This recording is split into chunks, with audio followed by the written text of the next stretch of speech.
let you know right now. It wasn't either. I want to tell you guys real quick something.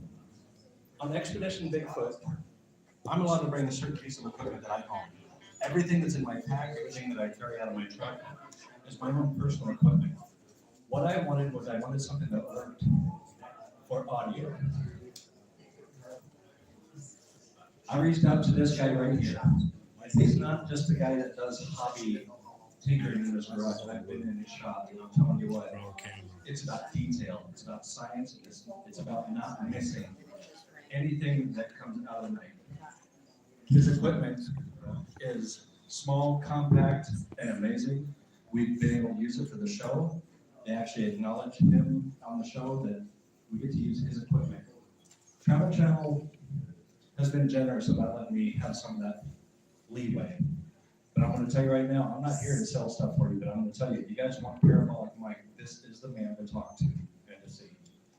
While the speakers are up, if you guys in the back just kind of keep your tone to a whisper, that way the people in the back row don't get distracted. I think I'm going to say this just about every time, but hopefully that'll work. Robert? Sounds good. See you, buddy. Hello, I want to start with saying thank you for attending the Michigan Bigfoot Conference 2022. My name is Robert Kryder. We have a presentation today that is developed to be 2 hours long, so we're going to skate through this rather quickly. As a quick introduction, I'm the founder and CEO of a research and recovery company called Kryder Exploration. We did about 30 years worth of heavy enigmatic research into things most people would not touch. They were not primarily Bigfoot. Mostly historical enigmas, unknown cultures, megaliths, things like that. We did it on a scientific nature. We also did a lot of major treasure recovery. During the decades of this type of work, we often encountered Bigfoot creatures, and they were just a fact of our existence. We did not sensationalize them, glorify them, or anything else. We just found ourselves experiencing them and working alongside them in the field often. So this led to a great understanding of the way they are, the way they operate under different conditions, where we're liable to encounter them, and other. And in 2010, sorry for the popping, in 2010 I saw what was available online, and I kind of got frustrated because I saw, Bigfoot's riding quads, eating ice cream cones, obviously fakes and hoaxes, and as well, a few good things in there, but the majority just seemed to be outlandish and distraction. So we decided to apply our research and recovery efforts and our techniques, methodology, and equipment into bringing more clarity to this subject. And I think that over the years, since 2011 when we got really fired up and going on a hard level, we had the opportunity to get in with a family unit, and over 12 years to gain great understanding by kind of an intimate relationship with this family unit. And I don't mean we don't habituate these creatures or anything else. We just go in respectfully and experience them. Most of the things we do is through trace evidence, although we do collect lots of physical evidence, have sightings and video. But trace evidence allows us to examine who they are, what they do, when they do it, why they do it. Something that I think has been lacking in the field. There's been a lot of supposition, but not a lot was gleaned from physical or trace evidence and just common deduction. So with that said, we're just going to move right into this. And my title for this presentation tonight is Ecology, Behavior, and Human versus Ape Theories. And we'll be touching on all these above. The study region is Southwest USA, New Mexico, Utah, Nevada, Arizona, for the most part. Although we have done work in the UP and Michigan last year after the conference, and which was great validation because it basically proved that even over 1,550 miles away from our primary research areas, the traits and evidence was the same. So we could predictably track them based on what they do with foliage and everything else. Now, foliage is different, mind you, but the tactics and the way they apply the methodology and how they marking and what they do remained constant. And it allowed us to have tremendous results during our expedition in the UP. So let's move on. I'm going to start this with a quote from Sir Conan Doyle. When you have eliminated the impossible, whatever remains, however improbable, must be truth. And I want you to remember that as you watch these slides and these shows this evening. Because each thing you'll see, nothing is supposition, everything is based on findings with trace evidence and or physical evidence of the subjects. So we didn't log any breaks, we don't do any of that stuff when we don't find feet print or we don't find some other form of associated evidence. And everything you'll see this evening was done that way. It was all qualified one way or another. So we're going to start with the ecology, the diet and acquisition, tracks, marking and foliage manipulation, and defecation. Start with diet. So the subsistence of the animals, people tend to think, well, what could a large omnivore survive on? And what you'll find often is naturalists and biologists and things, they look at the common dietary resources, but they don't often look at the uncommon dietary resources. And as we all know, when we're hungry, we'll go dig anything out of the cupboard we can get. The hungrier we get, the more likely it is we take obscure food sources. As a primary, you have algae and leafy greens. This can actually go into the conifers and cotyledons as well. But what you're finding is where they're ingesting their minerals and chlorophyll and other things, they need these sources and they need somewhere they can get them year round. So as a researcher and investigator, you want to pay attention to places where algae will hang in warm waters and stuff even through the winter, possibly under snow and things like that, because these are going to be areas that they go to get those resources. A primary resource in the Southwest and throughout many regions in the United States is an invasive tree called the Russian almond. They will use these to feed. There's a lot of carbs, high protein, things like that, and the fruit itself is not extremely meaty, but it's very bountiful. And once fallen on the ground, it has no problem lasting all year. It lasts throughout the winter and freezing and everything else. And we find that this is primary substance for their survival in family units and family groups that are not extremely mobile, that are more tied to smaller areas or smaller geographical regions, like river bottoms and things like this, where there's massive amounts of cover. The family units don't want to leave these high cover areas, so they'll usually hang in these zones, and there are going to be zones where they've got something they can subside on. And this is a primary throughout many regions in the United States. Next, pinyon pine nuts. In the Southwest U.S., these are extremely prolific. They are very high in protein, very high in all types of nutrition, fatty acids, and everything else. A being can almost solely survive on these type of nuts alone. Now, there are other pine nuts as well that are edible throughout different regions of the U.S., and I'm sure they treat them the same way. We found scat piles before that represented up to 10 pounds of pinon nuts that were crunched, and the hulls are extremely durable. They will not break down, so we can tell if they pass. The amount that they pass is we can see how much was consumed in a single feeding.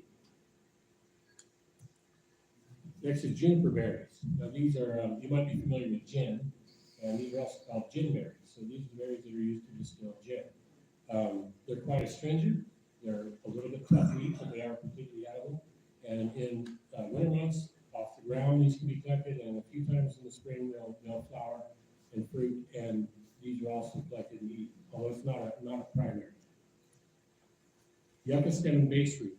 Now, yucca and other succulent plants of this variety, almost all are edible at the root system top or at the base of the leaf. We find this as to be another food choice that is picked relatively often and up to altitudes about 9,000 feet. You have what's called Spanish bayonet and other species that live at the higher altitudes, and the lower altitudes all the way down to like 2,000. And you can see here in the photo we show, there's a hominid bite imprint in this. And on the left-hand side, what you're looking at is how they pulled one out of the ground and then peeled the leaves off and taken a bite off the bottom of each of the leaves. Kind of like an artichoke. Yeah, like an artichoke. And we eat them as well when we're out. I actually learned that from them. I didn't learn it from the natives or anything like that. So now birds. Birds are a common diet. They eat birds all the time. We find bird remains and things. And I have a woodpecker shown here because it's one of the things that they seem to be able to get easily and that they get often. And so it's one of the best sources of what we can see for like bird kill and consumption sites. And we believe that's because when a woodpecker roosts, it roosts inside of a hole or a hollow, and which makes it very easy to collect. If you know where that bird roosted, you know where that bird went in. It's just a matter of peeling off the outside layer and grabbing the bird. And we've seen trees that had woodpecker holes where 2 fingers were inserted and you rip the side of the tree. to get the bird inside. And what you see in the right-hand photo is actually this farm was made associated with tracks, and this is where they plucked and piled the feathers. And they do this frequently. It's almost annual. So instead of spreading them all over the place, they'll just neatly pluck and pile them in these perfect little piles. Now, one of the more obscure things that you wouldn't think an animal would want to consume, most animals don't, I'm not sure if any will actually do, is a porcupine. And as you can see here in the right-hand photo, there's where a subject has defecated and passed not just the skin and things like that, but actually quills. What it takes to pass porcupine quills, I have no idea. But it's a good indicator that they're not limited. So when biologists and naturalists look at our available food resources and what's out there, they often don't look broad enough because they're looking at it. They're anthropomorphizing the animal to be a human or to be some other animal like bear or something. These are relatively, what would I say, in nature, these are animals that don't have the ability to acquire a lot of the food resources that a Bigfoot could and does often. Bear cannot rip out a 20 or 30 foot pinon tree to get centipedes out of the roots, so the Bigfoot can. And these are things that naturalists and biologists need to account for when they look at the base of nutrient value in the environment. Deer is another substance meat product for them. So deer for them is like going to our refrigerator and grabbing an orange. That's how easy it is. We'll see later one of the techniques they use to get deer. But as in this bone here, this was one that was just collected about a month ago on our last expedition. And this bone actually was still moist and heavy. It was very, very fresh, maybe a day or two deposited. And you can as well see large common bite marks in the right-hand photo on the crest. And what they'll do is they'll bite off the whole cartilage edge off the bone and often leave the hominid scrapes or whatever as they do that. And in this picture here, there's actually some fractioning and then two large hominid bite marks. Livestock. Now, you can't say, what's a natural food resource? Well, people have been here for thousands of years, and as long as people have been here, they've had animal husbandry, and as long as they've had that, they've been taking their animals. So livestock is a source, being as these creatures can move 10 to 60 miles in an evening without a problem for food acquisition. Raiding farms and things when nothing else is available, or it's in runoff or whatever, dry climate, something like that. They'll often take livestock. What we've also noticed is they don't do it in a stupid manner. They'll do it very clandestine, and they won't do it a lot. They won't attract attention back to themselves. You'll hear ranchers saying, I'm missing cattle, they'll go look for them, but they're not missing cattle all the time. It's not something that generally evokes a response, a police response over the land, so to speak. But they do it quite frequently. This is horses, cows, goats, things like that. We've even seen where they've drained goats by puncturing the femoral and carotid artery and draining them just for blood after severe winter storms. And that's because a primate or mammal requires a lot of iron and sodium after that type of exposure, and they know how to get it. Grubbing logs. This is something that I'm sure we've all taken for granted that they do, and we can tell you for sure they do. What's weird about it is they don't just eat the grubs, they'll also go for the grub sawdust or the grub dust that is inside the hole. So after the grub has digested the cellulose and wood fiber, what the grub then deposits as waste becomes a product or a resource for food for the Bigfoot. So it's not just the grub, it's also what they call beetle dust. And in this example, actually, we do everything. So there's tracks here, we examine for claw marks, and absolutely no claw marks from a bear or anything. And on this particular mountain, there's not been bear signs seen in over 100 years. Methods. So now we get to tool use. And here we can see in the left bottom photo, there's a hole with a couple of sticks out front.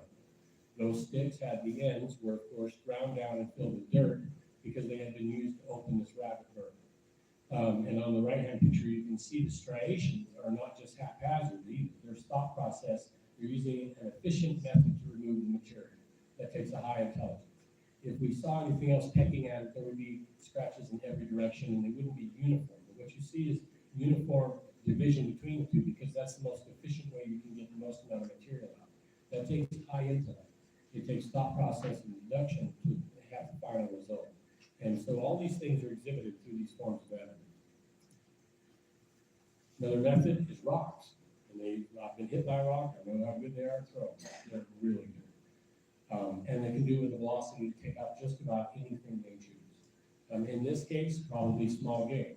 We took this one of this rock as well because there was tracks, and the rock itself is in a place where there is no rocks. They'll tow them in and they'll carry them around. As soon as they use them, they leave them laying there. And so often you'll find them like this deposited on top of fresh foliage and debris. Rocks for large game. In this instance, what we presume male, a large subject with 22-inch feet, older subject, gray hair, missing some teeth by all the evidence, was in place while two smaller subjects walked deer down the hill. You can tell the deer were not panicked, they were just moving slowly down the hill. And they did so to this subject's position. He was crouched, left his handprints, and then he apparently used this rock as a projectile to take down the deer. Now this is an 80-pound chunk of granite. We searched the entire area. He had to carry it in because we searched the entire area, could not find a place that the rock had been lifted out from, which means he had carried it at least over 100 feet to his position where he was going to take that deer. And they did. You can see the deer tracks come in, the rocks there, the rocks displaced earth, and the deer tracks get a little sketchy, and then they vanish. They're no more. That takes us on to tracks. Tracks are a very unique indicator. To us, everyone thinks, oh, Bigfoot tracks, and they're like the biggest track, that's all cool. But for us, it tells about who they are, how often they have children, what they do for children, how long is it before they put a child on the ground. I don't want to get so much potting, sorry. Now, when people think tracks, what do you think of? You think of a Bigfoot foot, like the cast stuck down over there on the table. That's not what we track primarily, because very seldom do they actually stand up and leave prints like that, unless they are moving from point A to point B, feel quite secure about themselves generally, and they're going to be transient. They're actually going to cover distance. When they're covering distance, yeah, absolutely, they'll go about full biped. But in nature, biped doesn't do the best for foraging. It doesn't do the best for evading. It doesn't do the best for being stealthy or creeping whatsoever. So going quadruped is just as familiar to them as we go biped, even though they are fully bipedal creatures. What you see in the top are a series of marks, and these are marks left over by different portions of a hand. So honestly, if we all were to crawl around out there, would you be sticking your open hand on the ground all the time where you could receive damage, thorns, and things like that that could make your life more difficult? No, we don't do that.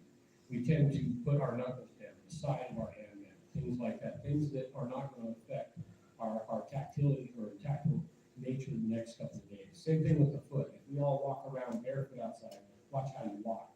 You'll often put the front of your foot down first so you don't plant a lot of weight and injure or bruise your heel. We all know that.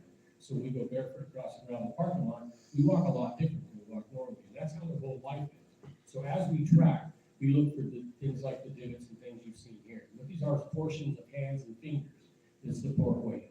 And depending on what they're doing and how they're moving in the substrate, they'll put their hands in many different positions. And most of them don't look like Bigfoot. Same thing on the bottom row. The foot in quad position can be just two toes. And they're perfectly comfortable on two toes. They don't need anything else.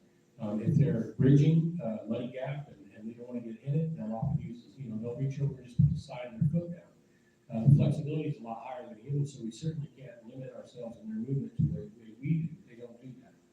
You can imagine the ultimate gymnast and the ultimate contortionist all into one. That's kind of what you've got. Really wrapped up with maybe ninja.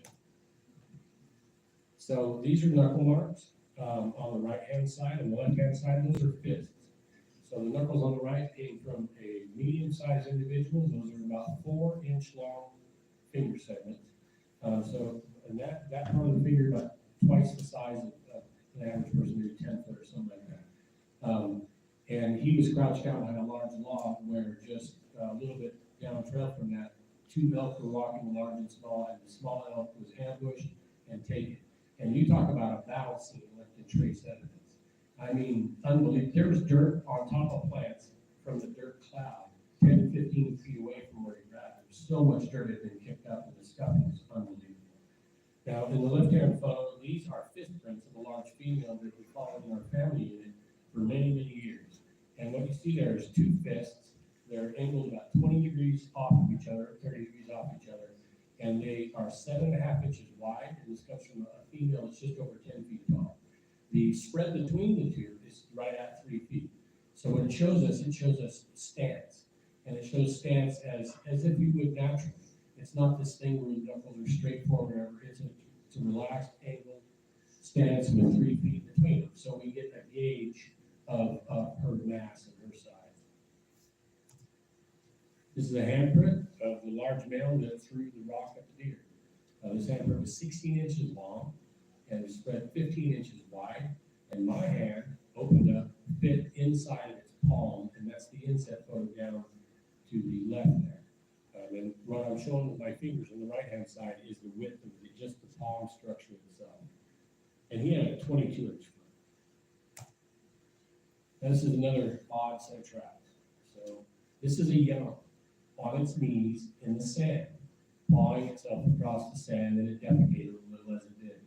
Now it's interesting because there was coyote prints there, nothing else in the soft sand. And he'd gone right across the top of some of the coyote prints. But then he doesn't leave from there. We say, where did he go? Because actually at the topping of the right-hand photo, those prints just stopped in open sand. And I mean, it looks like he floated off. But what we see in a real careful examination of the riverbed adjacent to, which was rockier, was a large subject had literally walked up and just reached out that gap and picked the small one out of the sand. Almost like it quit leaving marks in the sand. I mean, that's a supposition on our behalf. That's what it shows. Now, like I said, everyone's looking for big prints, and they're all big, right? Well, these are 4¼ inches long. And this is right after the infant had first been set down. So they had carried the infant apparently, at least not setting down and walking in the riverbed or anything like that. And he was not bipedal. So he's stepping with assistance in these tracks and also using his hands. And there is a knuckle print over on our table from that subject. A little bit older though. Matter of fact, in the left-hand photo, he'd already grown to 5 inches in about 6 months from this. So he grew 3/4 inch in foot length in 6 months at this age. This is another track, toddler, 6 inch long. And what I want you to notice is the structure of the foot. Does that look like any type of human foot you've ever seen? Look at the size of the great toe and the first metatarsal, or the great toe structure behind the great toe, in comparison to the overall size of the foot. It's humongous. No baby human comes out that way. And this foot is to carry an awful lot of weight as this thing grows fast. This toe comes out big right out of the get-go.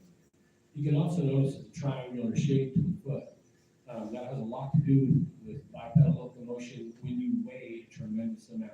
You can't sway it, you can't undulate it. Those forces are huge when you stack that much weight. So they have to rock smooth. And the way they do that is by stepping foot straight over foot, straight over foot. We've all seen inline track waves. This type of geometry to the foot with a 90-degree hinge point perpendicular to the line of the foot is what allows them to do that.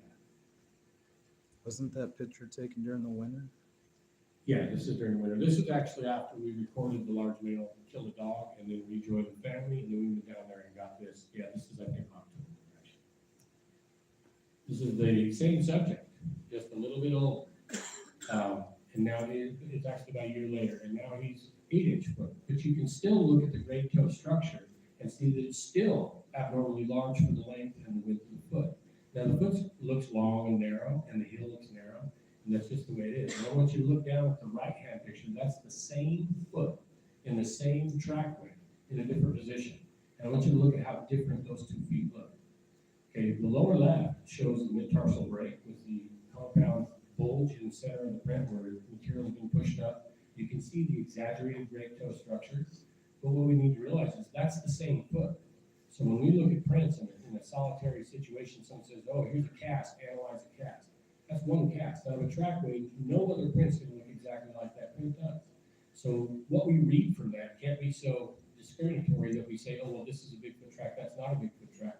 Because I have literally taken 2 prints from the same trackway, shown them to experts. And they claim one for certainly was, and the other certainly was not. It was the same foot, like 20 foot apart. It's just how he planted it, decided to put his weight down. They can show an arch, they may not show an arch. They can be anterior and posterior both. So when we look at these tracks and we say, oh, well, that's a human, you don't know if that's a human until you look at the morphology or the geometry of the foot itself. itself. And it's very subtle. The differences can be very subtle. This is another juvenile. This is one we actually have a title for because we have prints from him. And we call him Amos, and he was a little rascal. And his older brother George is who he hung out with often, raiding farms and doing things they weren't supposed to. This one we have a good dermal print, and in about the center portion of the right-hand photo, you can actually see a swirl in there, and that's a macrodermal ridging. And that pattern is consistent in what we call some of the early hominid tracks that have been found, but it's not consistent with modern humans. Even though the structure is the same and everything else, we don't have that macrodermal pattern. This is an adolescent with a 10-inch foot. You can still see the exaggerated large toe structure. Now this is a slightly tapered foot. Another thing, when they say, oh, it's tapered, it's not big. That's not real. You look at the diversity in our feet in this room, and it will blow your mind if we all took our shoes off, what our feet, and the diversity, how different it looks. But literally, we don't match. And that diversity is also going to exist in this creature as well. So here we go again, two young, 9-inch and 11-inch. And what we're seeing here is two of them walk together. And we find that the ones that are slightly older, 9, 10, 12 inches, things like that, start to become babysitters at that age. And they're often accompanied by a smaller subject. And you can just kind of tell that throughout the evidence that the parents have just kind of left them in trust with their older brothers, so to speak. Kind of the same way their older sisters. Kind of the same way we. This is an adolescent with a 14-inch foot. It was accompanying one of the other smaller ones one day. And we did not find many of these prints. Now, it's interesting because in this age group, they're very hard to find their sign. The youngers, they'll run right out the mud. They don't care. They don't understand. At this age, they've already got the clue, I don't want to leave any sign. And they begin to do that. Now, they don't have the same job in a clan or family as like the parent would be. They're not the full adult yet. They're not the baby yet. And so they're not doing things that expose those prints to us in nature. This is the young adult. Now, about this age, we found with the males is that they'll often leave the family group, but not totally. They'll go 5 miles, 8 miles somewhere, and they'll find somewhere they can go in solitude and kind of do their own thing and fill out their own life. But at this age, they often return to the family group, perhaps even twice a week or 3 times a week or even more. And this print, as you can see, is a 17-inch print.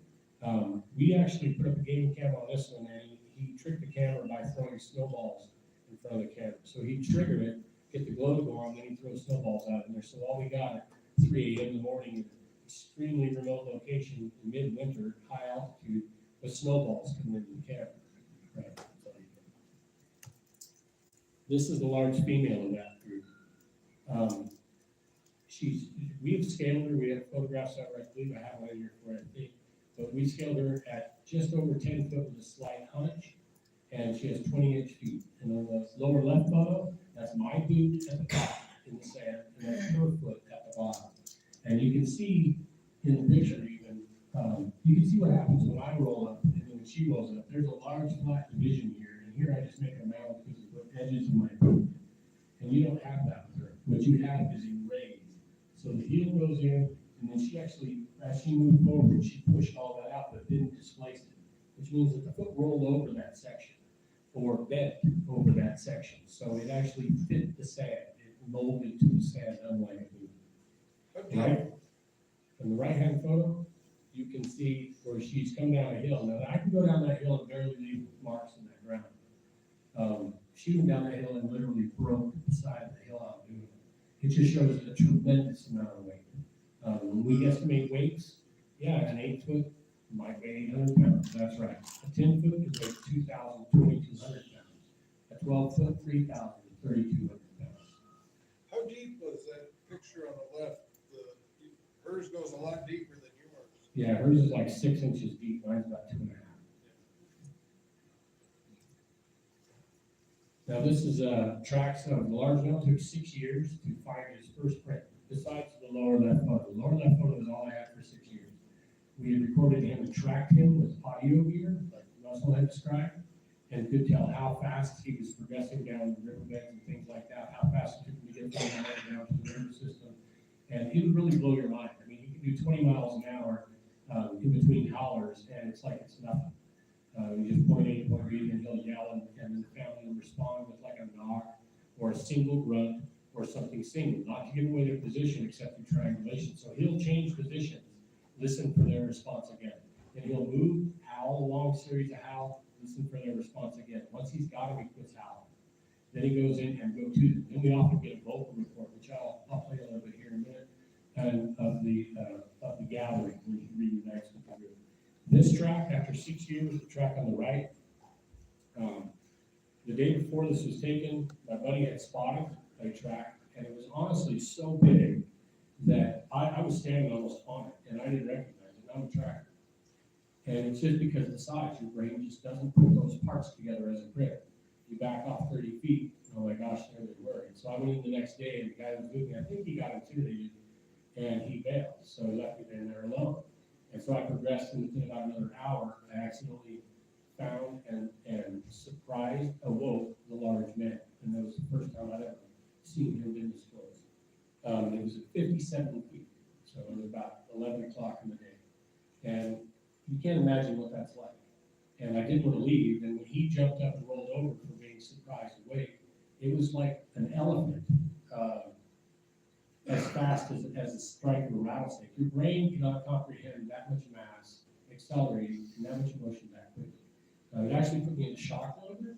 It took me about a month to even kind of ingest it and to quantify it in my head, because it was that brutal. Now I've been nighttime lots of times. We go out, we don't use lights. 90% of the time we don't use lights. We just go in the dark, we go in the black, we work it out. I've surprised Brahma bulls in thickets 5 feet from me, and just had them go full explosion panic, and it's nothing compared to what this was like. The mass of this animal was then again another third, or maybe plus half of what a Brahma bull would be. He rolled over on a quad position, and he was every bit of 6 foot high in quad. He was 5 to 6 foot across the shoulders. And when he turned from the position, I actually went in after a smaller subject that moved. When he moved, the smaller subject moved. I can't go into too much of this because of time, but I tracked him a little bit, and then I went in where the big one was, and I stayed in there with him about 40 feet from him for an hour and 45 minutes. And I'll honestly tell you, I looked down to see if I was pissing myself, because it was that scary. I've never experienced anything like that. And I've been in some really tight spaces, but nothing like that. Your body doesn't know what to do. Your mind doesn't know what to do. I shook. You can even hear my voice now, tense. But I shook uncontrollably during that entire process. But the need to know, the curiosity kept driving me forward. So I kept trying to go in with him, and what I found later was another subject, which was George. And every time I went to a pinch point, George went in there to meet me. And I didn't know it was George at the time. I thought it was a big one doing it. But no animal does that. If you go into a point around an obstacle, the animal will move around the obstacle. The only reason it'll ever meet you on the backside of an obstacle is if it's going to snatch you. And he was doing that every time I crawled in. It was intimidating. And of course, at that time, I didn't realize it was George to do a follow-up investigation and look at the hair and tracks and saw who was where. But the big guy was just kind of standing back and let George deal with it. Now, George is always friendly. Been around him hundreds of times. We whistle back and forth, throw stuff or whatever, and they sneak around you, try to cut you off where you get the river, and they cat and mouse you and things like that. It's always relatively friendly. But with Dad, George was a completely different creature. He was just like he had to be tough guy. Dad doesn't like humans, I'm not going to like humans either. I'm going to be tough guy in front of Dad. And I know he knows exactly who I am, but yet he's still acting that way and still presenting. And that's encounter, like I said, about an hour and 45 minutes until the large male finally grunted, and it was perfectly clear what he meant by that grunt. I'm out of patience, I'm done with you, you're welcome to get out of here, you're done. And which I did actually. And that's in a video called Waking the Giant on our YouTube channel. We'll get you information if you guys want to watch that. All right, foliage manipulation, something that's a favorite by a lot of people. There's a lot of people out there right now documenting stick structures and things. And what we tend to do is try to find out what they mean and track this and test that in the field. And so there's only a couple of examples I won't show you during this, and I'll describe one of those. Would be when you take like the end of a branch and snap the last 4 or 6 inches off leave it hanging by a fine tendril of material. So I mean, it's not even gonna be there very long, but they'll leave them hanging. And this is one way they'll mark on the path they're on. As they go down the path, they'll leave these little hangers. Now, let's start with structures. So on the right, we see a structure. It's not big enough for a big, not a big one. Now, it's big enough for a juvenile to get into, or to hide a young in, or something like that. And we try to put together and find out why are they making these in these sizes. They can't even get in. And about the best we could figure is it's almost like a protection thing, where maybe I'm going to leave my kid for an hour and I'm going to go get an elk. And being protective in nature, maybe they construct either a blind or something they feel protects their young or limits the ability of other animals to get to the young and puts them in there. But also in the lower left photo, there's what appeared to be, this is now fallen here, there's a couple there, one was intact. Another little shelter is almost like a pen. And about the only thing you could put in there was maybe a turkey. And we can't figure out why would they be building something that would only fit like a turkey or something in there. And that's, maybe they're making cages for animals that they catch that they're not consuming yet. Maybe they make and just position a place to stick it here and an hour we'll eat that. We don't know. That's all guess. Sunshade. So in the dry, hot areas we are in, up through Utah, places like that, you'll find in very remote, deep places where there's no cover, they'll build shades and they'll take lots of foliage, drag them up, put them against something. These are quick, but they're just to get out of the sun and to basically find a little bit of cover where there isn't. Snaps and twists.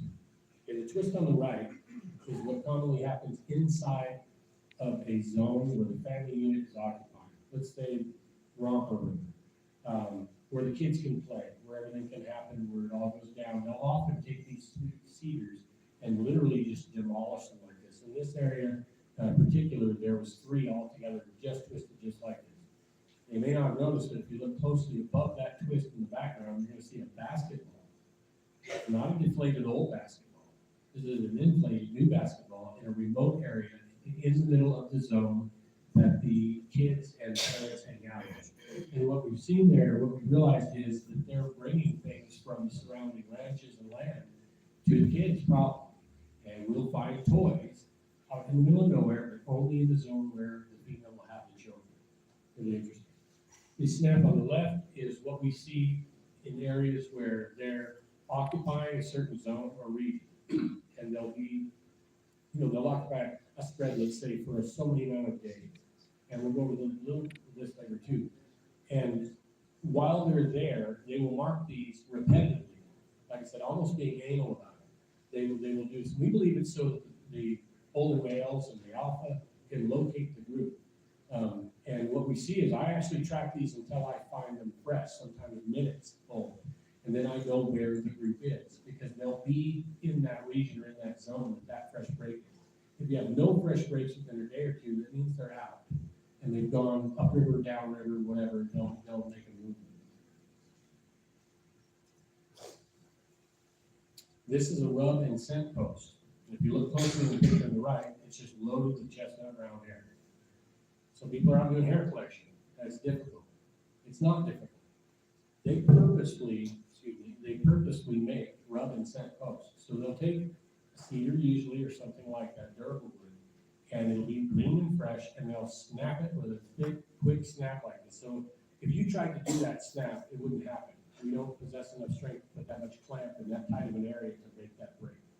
But they obviously do. And what they'll do then is rub a forearm or rub part of the body into that, depositing scent and hair. And this is obviously a signpost for other individuals. And what they'll do on this is on the outside of a perimeter of the zone that they occupy, or on a travel corridor into an occupied zone, they'll set these up. Sometimes you can, once you get to finding them, sometimes you can find 2 or 3 of these in a day. Now the hair in these can last, I know, up to over 5 years. So when you see hair stuck in a branch, don't just think, oh wow, man, he was here last week. We literally got back 5 years later these, and the hair's still there and still collected 5 years later. Have you ever done DNA testing on their hair? Yeah, I can discuss a little bit of that.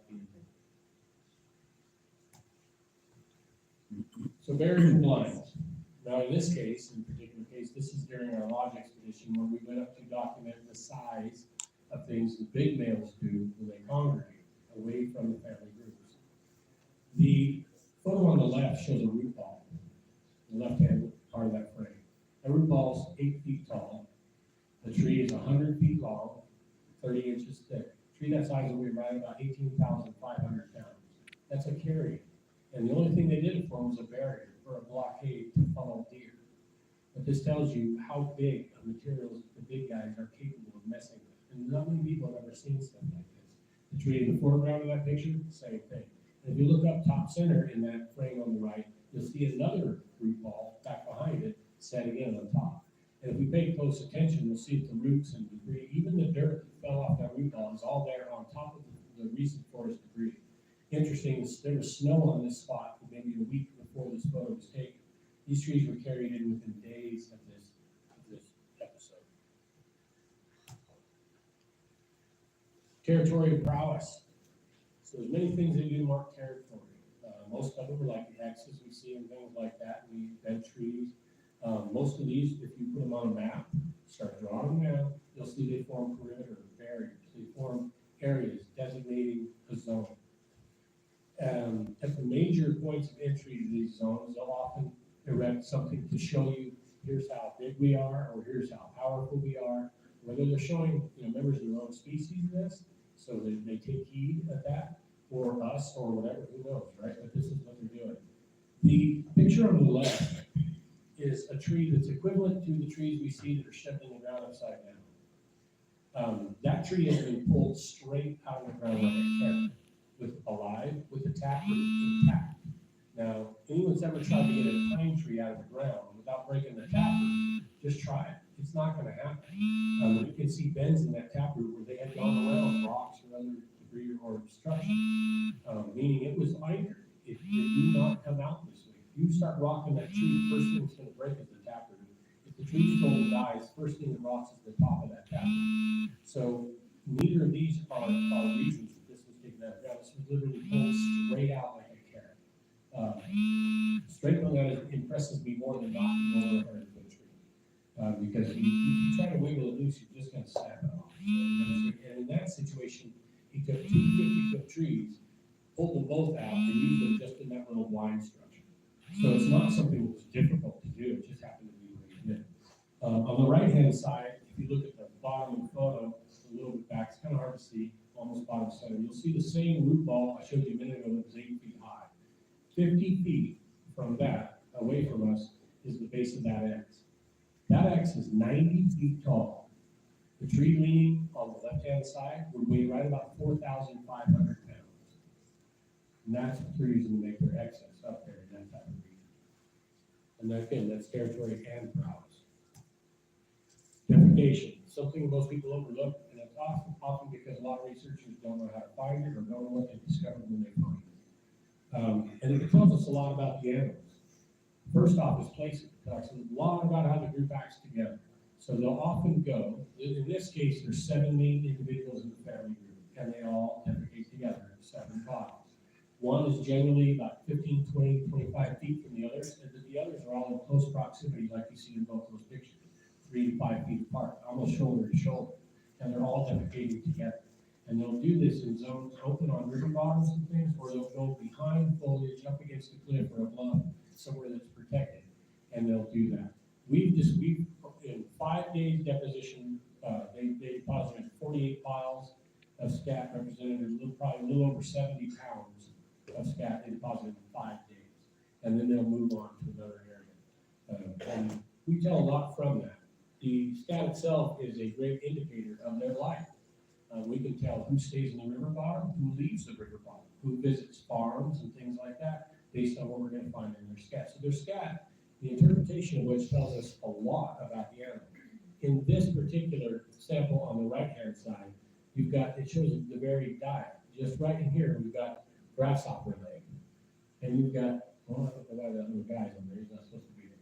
But you have deer fur, rodent bone, pinyon pine nut, Russian olive seed.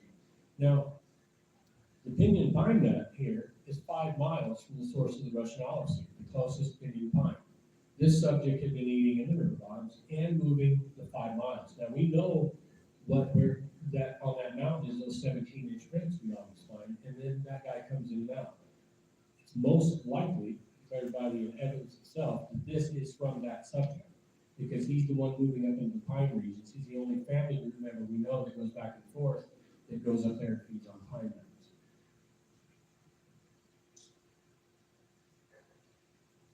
Now, we get into behavior. Remember your vocalization. I'm not sure how good the sound system is in here, but we're gonna go ahead and run through a few. I have to make sure to check my time here. Yeah, so we're almost wrapped on time already, right? So let's just go ahead and get into a play. Now this is an alpha male and a mountain lion responding. And I may stop it early just so we can get through these. Put the mic up to it. Up to where? The speaker. Where's our speaker?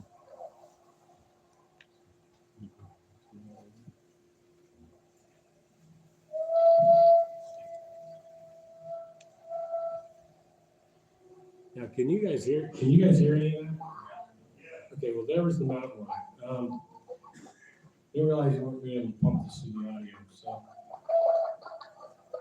that's me running to the microphone. So what we had there was a mountain lion in response. Now this,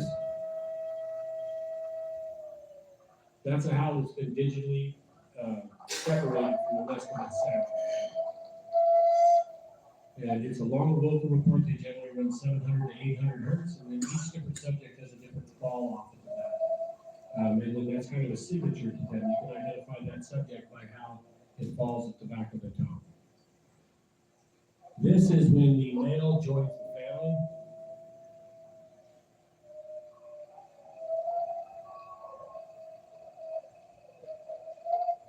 I don't know where we got that. I would love for you guys to hear all that if you couldn't hear it here. I think it's in the back.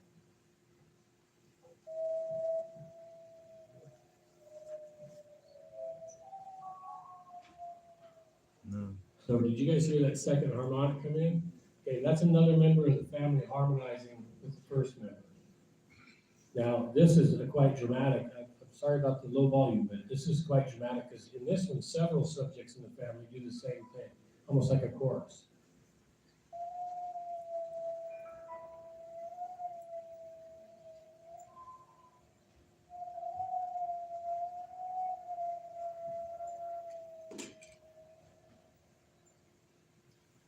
Okay, so there we go on that.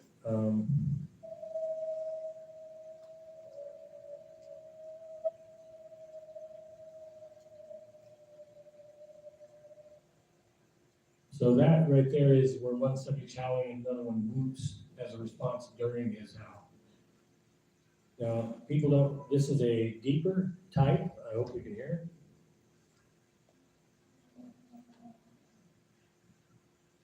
it. Okay, so this won't produce that much bass. So this is a howl that's so low that it just basically rumbles. We're talking below 100 hertz, 50 hertz, 40 hertz. Not much higher than above the low tones we can even hear, and they can vocalize and howl in that tone. And I wish we had a better audio system. I apologize for that. We might just go on through a little bit of these. One I want you to hear, if you can hear it, is the length. So this is a 15-second howl.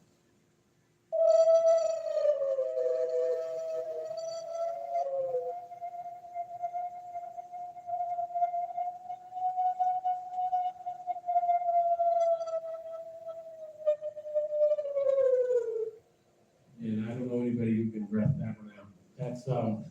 That's pretty impressive on our recording. Another subject joins in that, but to produce the amount of volume and amplitude that they're producing over solid and sustain that for 15 seconds, raising and dropping, is really incredible. And we're going to move on at a lack of time. Foraging. So they'll move to scattered groups searching for individual and group food resources. So they'll often go through an area kind of just dispersed and scattered around. And they'll cruise through and just picking up individually without doing anything basically for the food or family unit. Gathering and consuming food while searching without collection. So they'll often go and gather food and just eat as they go without collecting anything at all. Sometimes we see where they've collected things and things like this. Other times the subjects move independently and just forage as they do. Collecting, delivering food, sanitary individual camp. We've seen where kills have been made, and then they've returned those kills back to the family unit habitation area and to a consumption site where then the family unit will consume things. And that can be anything from a deer, cow, goats, horses, and it's usually larger animals like that, so it's whatever they've got access to. We've even seen where bear were parted out like that. Using top methods of plant animal hatch and migration times and stages. So they know when the gypsy moths hatch out. And they know where to be when that occurs, which slopes is going to be prolific in them. And they'll hit these at the exact right times before the hatch out itself, and they can get the largest grubs and stuff readily available. And it's interesting to us because we see where they walk the whole side of a mountain just at the right day or two, and then they get off of it and leave it. What that tells us is that it takes memory, it takes repetition, and it actually takes teaching. So someone's teaching someone, hey, this is the best day to come up here and do this. Here's the sign of when the best day is to do this, and things like that. So it lets us know that they're passing down knowledge. Search is an individual subject. So often we'll see where they'll go out, especially the adolescents, will search just as an individual subject. He's not bringing anything home. He doesn't care about that. He just wants to get himself fed. Hunting. Use cooperative hunting techniques for small and large game. And like we've talked in the past, they'll walk on the big one where you hit with the rock. So some subjects will often, in a strategic manner, funnel and drive prey animals to other animals waiting in ambush. And that they'll lay branches, barriers, and things like that. And if they're driving a deer slow, it just won't step over a line. If you're driving it slow, they'll run it down the side of the mountain to an ambush position. Funnel and direct deer ambush displays of foliage barriers. So that's kind of what we were just talking about again. Foliage barriers could be anything from part of a tree, a limb, a down branch, anything else. Anything that will subconsciously make the animal kind of go where you want it to go. Funnel and direct with presence and vocal reports. So this is something else we've noticed. They'll station themselves in places and the deer know they're there. And then they'll use other subjects' vocal reports and scare the deer. And then the deer will go away from the areas where they know they are at. And that's the ambush point. So that takes collective. And that takes a lot of discernment, a lot of tactical methodology to hunt. Construct and utilize sound traps to locate with prey and danger. So we've seen this a lot. They'll take sticks and branches, land off the leaves anymore, sticks and branches, and they'll cross at you. What this is for is so you're walking the trail. You can't get down the trail without stepping in something and making a sound. And these are sound traps. So often in places where they're going to sleep, they're domicile cells, what we call them, where they'll clean little areas and they're all going to sleep in there. They'll put 2 or 3 of these sound traps around these things with only one way in and one way out for everything else, and then they'll have an escape. And so in this way that they're notified, just like we have alarms on our house.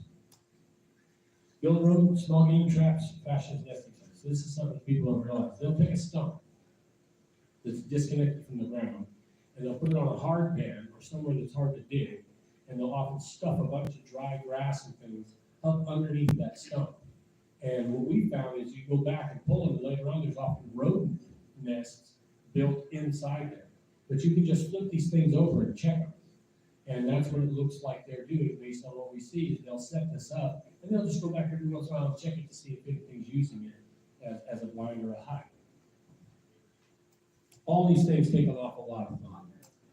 Occupation, utilize an area about 2 square miles for a 5 to 7 day period as a family group. So the family will often do this. There's 2 square miles, 5 to 7 days, they exact the resources, they've defecated all over the place, they've scared all the game, and they'll move on. And generally, they will move on to a different or disassociated area. Overall, the utilized range of about 100 square miles as a family group. So 10 miles by 10 miles is enough for a small family group to make it if there's enough resources in that area. This is going to expand and retract based on other parameters. So they're going to change this area's impact and resources diminish to non-adjacent, meaning when these resources are used up or they've snared the game, they don't just move next door because that game is still the affected game. They're still there. Their sign leads them to them apparently. So what we find is that they will go down maybe a few miles and then inhabit that half mile or quarter mile section a few miles away from where they were previously at. Almost never right next to it, because they just move down, because this is where all the scared game went a few miles. This is where, far from where they were, far from their own impact, far from their own defecation. Alter overall range due to seasonal weather and game migration, and they do this. So we say, do they migrate? Well, they migrate for sure, in as much as so as the game does. So they'll change their range, size of their range, and what they do, where they go, based on the resources at hand. Water dries up here, they're gonna go farther to find water. Utilize high regulators, retreat, solitary group large males. And this is again what we referred to earlier, where we found that the large males will often congregate in extremely remote, high alpine regions, even above timberline, where no one is going to mess with them. They pick the farthest, most rugged places you can possibly imagine. A lot of these little valleys and things take climbing gear or a helicopter to get into, and this is where they'll go into, and the large males will congregate away from the family units. Grouping. Form family units of 7+ minus individuals with female as lead and male mostly absent. Form large subgroups of young to hunt, forage for the unit, often cause trouble. So we see that where a lot of juveniles we get together and ruckus around and rampage and cause a bunch of grief and mess with farms and do all kinds of stuff, just like basically young teenage humans do today. They get away from the family, they'll congregate somewhere, and they do something they're not supposed to do. Form smaller subgroups, 2 to 3 older subjects to hunt large game and raid. And what we see here is, as they get more intelligent, they're actually going to do something for real. We're actually out here to get game. We're actually out here to hunt. They'll get together in smaller groups and do active hunting up and down the river beds in a highly mobile fashion, and they cover a lot of ground. The large female doesn't do that. She stays pretty sedentary, only moves when the main group is moving. She's not all over the place. But we see they're still youth, but the older youth are transient up and down, covering a lot of ground for resource procurement. Males often move a few miles away alone with the young, with fairly mature. We talked about the 17-year subject moving 5 to 10 miles out. This seems to happen quite a bit, and we see that's kind of a normal dispersion. It even happens with humans. You'll have, college kids off to college and this and that, and move back in the house. And needs to come, that mom still do his laundry and do whatever else. And it seems like that's very common, the same thing in these family groups. Large males will often retreat to the highest rugged dense areas together. And we covered this already, so we'll just go on. We don't know why they do. We assume it's just like a lot of modern natives do. They'll build a lodge, and there's no women and no children allowed in the lodge, and it's only the adult males and the elders or the ones that know him or whatever, and they'll congregate together without everybody else and just do their male thing. So we see it both in humans and as well in these guys. How do you tell the difference between the female and the male then? Because I've never seen pictures of this one and that. Well, I can address, we're run out of time. I've only got one more slide, so I'll go ahead and address that question. Body shape in females and males are a lot different. Their activities are a lot different. What they go, where they go, what they do is a lot different. And we know that because we witness them and we look at their sign, and then we know their sign for future analytical work. So when we see mom's 20-inch footprints, we've already seen mom. We have pictures of her carrying one of the other 7-foot subject away like a little kid. And, she's obviously female. She's proportioned not like Patty, who's proportioned like a box. This female is proportioned very much like the Venus body shape. So large glutes, large loins, large legs, and things like that. Narrower in the shoulders than in the hips. So she's 40, a little over 40 inches across the hips. And her shoulders are not quite that wide. They're actually a little narrower. And I imagine a lot of that is girth and weight, because she's not highly athletic and active. She's more there with the family unit. Now, we don't make that discernment, except that when we find 22, 23 inch, all the years we've ever been doing this, we've never seen any female sign that big. But we have seen the male sign that big, repetitively, in the high mountains and things like that. And the reason I say why we call them males, because of what they're doing. We will just through the evidence of 12-year study, hundreds and hundreds of examples, and then we deduce from that what the prints are doing, where they're going, and who is what. And you can see who's with the kids, and who's carrying the infants, and all these kind of things, and their behavior based on, and then you can see what the males do around them, and in the predictable manner, like killing other animals around the family group. Now, Which brings us to our last part of this, which is man versus ape, modern view, curriculum, and classification. And I'm gonna answer a couple things for people during this very short slide. One, I want you to know, everybody, we watch all the shows, we see all this stuff, okay? It's always, what is it? Some kind of feral human, or is it an ape? You know, there's a big school out there pressing ape, real big. And, 8 foot, 9 foot max, 8. This is interesting because some of the people that are pushing this are academics, right? We see it every day. Gigantopithecus. Who's pushing Gigantopithecus? All the academics. And what I'm showing you here is something we need to factor when we look at what they're doing. And our source for this will be the modern college curriculum through the lens of anthropology, 2nd edition, copyright 2019. Introduction to Human Evolution and Culture, chapter 2, page 50. You're all welcome to look that up. And it says, believers should be aware that if they do cite Bigfoot, they should probably leave it alone. It probably isn't a large human-like ape. If it exists, it's probably a human who wants to be left alone. And no one should do it harm. Nobody. Recall that if a primate is bipedal, as Bigfoot is typically reported to be, is classified as human. Okay, so look at that a little bit more. Okay, it probably isn't a large human-like ape. Recall that if a primate is bipedal, it is classified as human. Let's simplify that just a tad more. It probably isn't a large human-like ape. If a primate is bipedal, it is classified as human. This is modern anthropology. This is modern science. Why is any scientist out there running around saying it's an ape? We know it's bipedal. There's no such thing as a bipedal. 500 species of apes, 500 species of primates. Not one of them is bipedal except us. We are hominid, not hominid. We came from the hominid, that's true. But in all the modern interpretation, we are hominid. We do not share, we do not still to this day have any link, any direct link to hominids, okay, other than what we can see inferred through the fossil record. So far, everything that's been a human ancestor, whether it be Australopithecus, whether it be Denisova, whether it be Heidelbergensis, all these are fully bipedal. We don't have anything in between them, and that's a fact. And what makes that decision between an ape and a human is bipedalism. So no matter what, if Bigfoot is up walking around on 2 feet comfortably as a main mode of movement and travel, we have to regard it as a human being. This steps on a lot of people's toes, but it gets me is, why are scientists perpetuating ape when their own definition classifies it as human? And I'm going to end this with a quote by Albert Einstein. The fairest thing we've experienced is mysterious. It is the fundamental emotion which stands at the cradle of true art and science.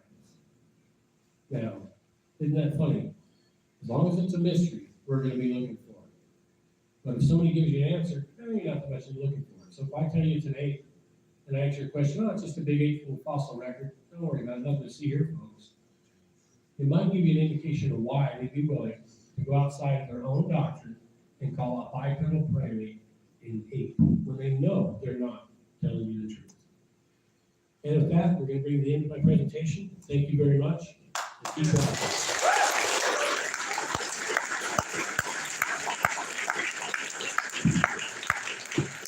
Keep that running. Is the camera still on? It's on. Awesome, huh? Thank you. Robert Kryder, guys, thank you very much. Thank you.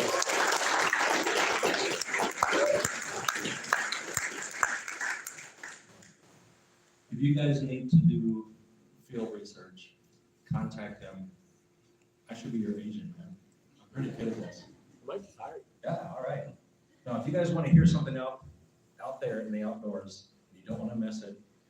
One of the things that actually got our attention when we were in Washington State, I let all the team members use that parabolic mic and put the headphones on. We're looking out and there's nothing but open field, but there's trees maybe 100 yards away. And we can hear something breathing in the forest 100 yards away in those headphones. If you guys really want to hear something going on, that's the equipment to get. So, thank you, man. While you're using your stuff on the shelf. Yeah. All right, here's where it gets fun. Everybody that's sitting down is gonna have to get up and move to the back of the room because they're gonna reconfigure this room. And they're gonna drag that partition across and set this thing up for a VIP dinner. But for the next hour, you guys get to test your vocals, because we're gonna have a calling contest. Not an AT&T, pick it up, hey, mom, can you hear me now? So if everybody will kind of get up and migrate that way, this room started out. We got an hour of calling contest, a VIP dinner, followed by 2 more speakers. We're almost done, folks.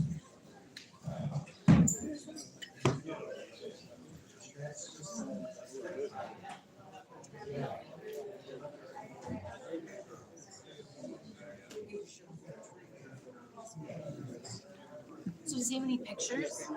What's that? Does he have any actual pictures of them? We've got pictures, different types of pictures. I mean, they never pose for us, but you know. Can I see one? There's a lot of videos on YouTube. Yeah.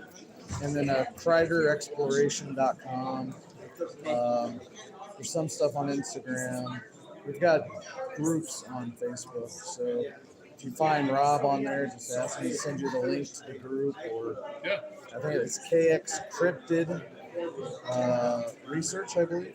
Okay. KX Oh, that's great. I mean, right there, is that cryptid group? Oh yeah, there it is. Yep. Yeah, it was awesome. Oh yeah, dude. I've worked with Rob for 12 years. And there's nobody on the planet that talks like he does. You know? Sees the world like he does. Yes, I like it. Yeah, Anybody? Really great job. definitely. Thanks, Who's right man. here? Okay, we have 1 volunteer so far. We got 2. Anybody else? Well, there's not really stand up. We just What? Volunteer. You volunteer. Still live? Yeah. What's up, people? Hope you guys enjoyed that. I wanted you to talk a little bit about Oxford. Dude, I cannot get this gimbal would not stay on. Really? This is still recording. Come on. I could not set it, reset it, it would just shut off. Nothing was working. I even did that. It's on right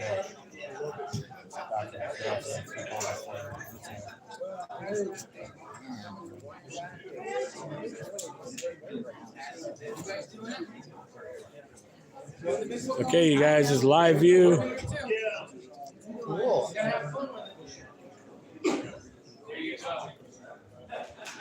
Okay, guys, some Cryptid Creatures broadcast going on.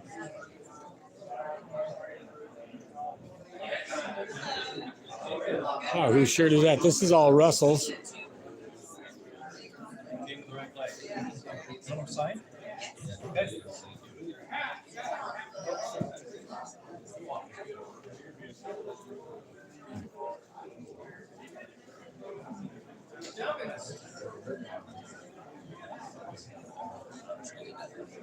Say hi, Lyle.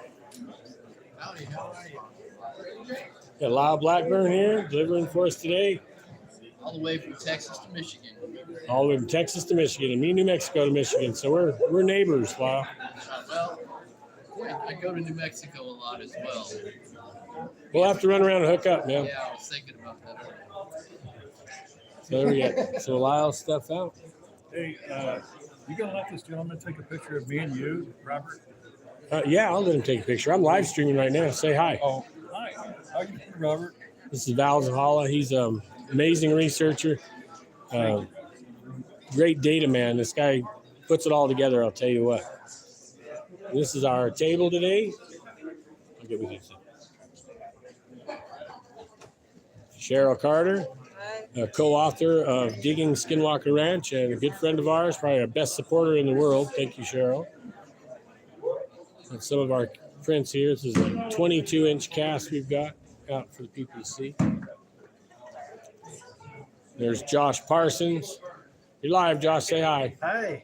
And he's the event coordinator. Him and his his lovely lady have put all this together for us to enjoy. And About to do a calling contest. and now we're about to do a calling contest. Great facility.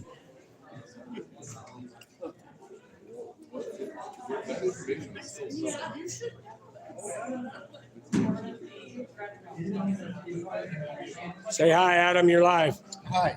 So we got Adam Davies and Gwendolyn, who both presented here today. And do I get to tell them? Oh, yeah, absolutely. Yeah. And they are engaged to be married. Let's everybody say happy congratulations and all you so this. much. How wonderful is that? Too cool. I think two better cryptid hunters to blend up. Oh, I love that. All right. Okay. Now,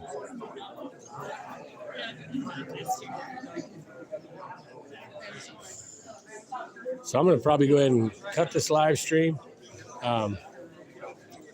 This is Dan Nadella. He's a great guy, big fan.